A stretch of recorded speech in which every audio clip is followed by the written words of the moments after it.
Good afternoon সবাইকে। High বন্ধুরা, তোমরা কেমন আছো? আজকে আমি চলে এসেছি আমার একটা ব্লগ নিয়ে। বেশি বড় নয়, খুব একটা বড় নয়, ছোট মোটো ব্লগ নিয়ে চলে এসেছি। আর আজকে তোমরা তো বুঝতেই পারছো আমি কোথাও যাচ্ছি। হ্যাঁ, আমি আমার বাড়ির পাশেই আমার জায়ের বাড়িতে আমি যাচ্ছিলাম। আর তোমার হচ্ছে একদম স্নান টান করে একদম ফ্রেশ হয়ে চলে এসেছি। আর এখানে দেখো পুজোর জোগাড় চলছে। আর তোমরা তো তোমাদের সাথে তো না শেয়ার করলে তোমরা বুঝতে পারবে না কি পুজোতে, সেটা পরে বলবো।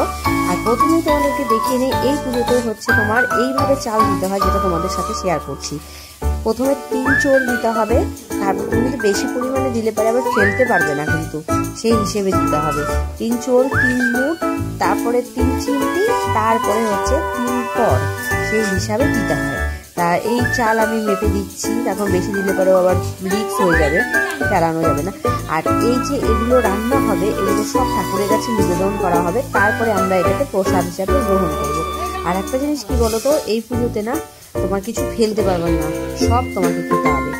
আর এই পুজোতে তোমার হচ্ছে অন্ন থাকবে, লাউ শাক ভাজা থাকবে, 3টা শুকনো লঙ্কা থাকবে, 3টা হচ্ছে তেঁতুল থাকবে, বীজ সহকারে তোমাকে খেতে হবে, ফুলের বীজ সহকারে তোমাকে খেতে হবে। আর তোমার হচ্ছে ভাগ করে হচ্ছে দেখো সব অন্ন এক একজন আমরা টোটাল 7 জন করছি, তার জন্য 7টা তোমার হচ্ছে থালা বাড়া হয়েছে। আর তারপরে হচ্ছে তোমার এইদিকে দুধ আছে, খেজুরা গুড় দিয়ে দুধটা জাল দিয়েছে, আর কলা আছে, ব্যাস এতটা তোমাকে খেতে হবে। আর এইদিকে পুজোর জোগাড় চলছে, এখন পুজোতে বসে যাবে, রান্না হয়েই গেছে প্রায়, আর একটু বাকি আছে। আর ঠাকুর এখন পুজোর জোগাড় করতে করতে একদম পুরো কমপ্লিট হয়ে যায়। পুজোর জোগাড় হয়েই গেছে, এখন পুজোটা স্টার্ট করবে। তা আমরা যে 7 জন আছি সবাই মিলে এই পুজোর জোগাড়টাই করছি। আর এখন আমার যা হচ্ছে পুজোতে বসে গেছে, আর রান্নাও কমপ্লিট হয়ে গেছে, আর আমিও চলে এসেছি। আর এটা আমি আজকে ফার্স্ট টাইম করছি, এর আগে কোনোদিন করিনি, ওরা সবাই করেছে। আমি করার সাহস কোনোদিন কুলোতে পারিনি, আজকে জানি না ঠাকুরের ইচ্ছেতে মনে হচ্ছে আমি পারবো, তাই ভেবে এসেছি। বিশেষ করে ওই কুলের বীজ খাওয়াটা আমি পারবো কিনা এই ভেবেই আমি করতে চাইনি এতদিন। তা আমার যা এখন পুজো করছে, তারপরে এক এক করে আমরা সবাই পুজো করব। তারপরে আর এটার নিয়ম কি জানো তো, আরেকটা নিয়ম আছে, সেটা হচ্ছে এই তুমি সকাল থেকে কিছুই খেতে পারবে না, দুপুরবেলায় তুমি খেয়ে একবারে যে পুজোটা করে প্রসাদটা খাবো এটাই, আর কিন্তু কোনো খাওয়া নয়। আর যার বাড়িতে পুজো হচ্ছে তার বাড়ির জল আমরা খেতে পারবো, ব্যাস এতটুকুই, তাছাড়া আর কিছু না। একদম পুরো পরের দিন আমরা খাবো, যা খাবো তার পরের দিন খাবো। এই তো তোমাদের সাথে সবটাই শেয়ার করলাম। আর হচ্ছে এখন আমি পুজো করব, আমার দিদি ভাইয়ের পুজো শেষ, এখন আমি আর সবাই মিলে বসে আছি, 7 জনই আমরা বসে আছি এখানে, বসে বসে দেখছি পুজোটা। এইদিকে আরেকটা টেনশনে পড়ে গেছি, সেটা হচ্ছে আমার মেয়ের আজকে বুক দিবে। বুক সেলিং হচ্ছে, তোমার টাইমিং ছিল 3টে থেকে 4টে, আর এইদিকে অলরেডি বেজে গেছে প্রায় 3:30 বেজে গেছে। এখন আমার এই 7 জনকেই পুজো করতে হবে, এক এক করে বসছে, আর সবাই পুজোটা করছে। তা এখন 7 জনই তো উপোস আছে না, এখন 7 জনকে পুজোটা করতে হবে।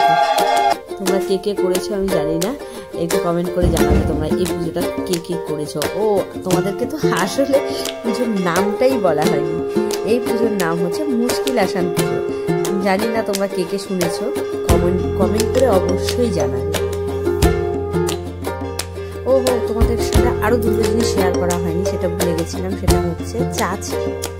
এটা আমার খুব ভালো লাগে। আর চা ছাড়া আমার মাথা সকাল থেকে যা যন্ত্রণা করছিল, কি আর বলবো, চা না খেয়ে, খিদের জন্য নয়, চায়ের জন্য মাথা ব্যথা করছিল। আর হচ্ছে এখানে পান দিয়েছে, পান সুপারি শেষে খাওয়ার জন্য। তোমাদের সাথে বলিনি তো, এর জন্য আবার তোমাদেরকে বললাম।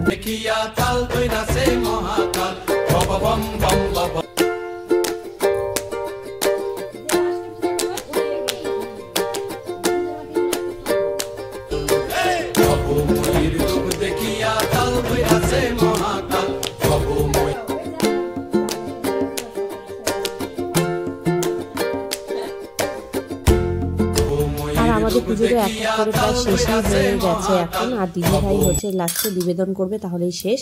আর এই পুজো শেষ হওয়ার পরে যে আমরা প্রসাদটা আমরা এখন খাবো, ঠিক আছে, সেই প্রসাদটা খাওয়ার নিয়ম কি জানো তো, দরজা বন্ধ করে খেতে হয়।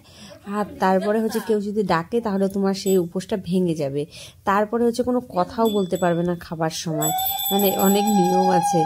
তোমার হচ্ছে তা আমরা তো এখন পুজো শেষ, এখন সবাই বসে গেছি। আর এক একজন তো কি বলো তো, সবার এক একজনের অন্ন দেখে না হাসি পাচ্ছিল কেন, তার কারণ কি মানে বেশি হয়ে গেছে, এটা তো ফেলা যাবে না, মানে একটু বিন্দু মাত্র ফেলানো যাবে না, তার জন্য না দেখে দেখে হাসি পাচ্ছিল যে সবাই তো সবার মানে অন্ন দেখে হাসছে কেন, বেশি হয়ে গেছে। তারপরে হচ্ছে এখন খেতে তো বসলাম, এখন খেতে হবে অনেক কষ্ট করে, আর খাওয়া দাওয়া আমাদের মানে অনেক কষ্ট করে খাওয়াটা শেষ করলাম, আর এখনও আরেকজনের খাওয়া দাওয়া চলছে, আমাদের প্রায় কমপ্লিট। আর এই বড় মা হচ্ছে এখনও খেয়ে যাচ্ছে, বড় মার এখনও কমপ্লিট হয়নি। আর আজকের মতো আমার মানে পুজোটা খুব ভালো মতো হলো, আর আমার ব্লগটাকে এখানেই শেষ করছি। যদি ভালো লাগে লাইক কমেন্ট শেয়ার এবং সাবস্ক্রাইব করতে ভুলো না। আজকের মতো টাটা বাই।